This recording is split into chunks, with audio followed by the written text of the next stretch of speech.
موسیٰ علیہ الصلوۃ والسلام کے پاس آئے ملک الموت، صحیح حدیث ہے بالکل، تو جان نکالنے کے لیے موسیٰ علیہ السلام نے تھپڑ مارا اور ملک الموت کی آنکھ نکال دی۔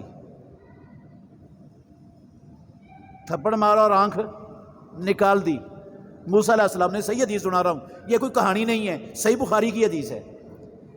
وہ ملک الموت واپس اللہ کے پاس چلے گئے کہ یا اللہ جس بندے کے پاس تو نے مجھے بھیجا ہے اس نے مجھے تھپڑ مار کے میری آنکھ نکالتی ہے، وہ مرنا نہیں چاہتا۔ اللہ نے کہا اس کے پاس جاؤ، دوبارہ آنکھ ٹھیک کر دی اللہ نے، اس فرشتے کی آنکھ اللہ نے ٹھیک کر دی۔ کہا دوبارہ جاؤ اس کے پاس، اس کو کہو کہ یہ بیل ہے، بیل، اس کی کمر پر ہاتھ پھیر دے، جتنے بال ہیں نا اس بیل کے آپ کی کمر کے نیچے آئیں گے اتنے سال آپ کی زندگی اور ہو جائے گی، اس کو جا کر کہہ دو۔ فرشتے نے پھر جا کر کہا آپ ایسا کریں، یہ بیل کی پشت پر ہاتھ پھیر دیں، جتنے بال آئیں گے اتنے سال آپ کی زندگی بڑھ جائے گی۔ موسیٰ علیہ السلام نے پوچھا پھر کیا ہوگا؟ اس نے کہا پھر موت، اس کے بعد پھر موت ہوگی۔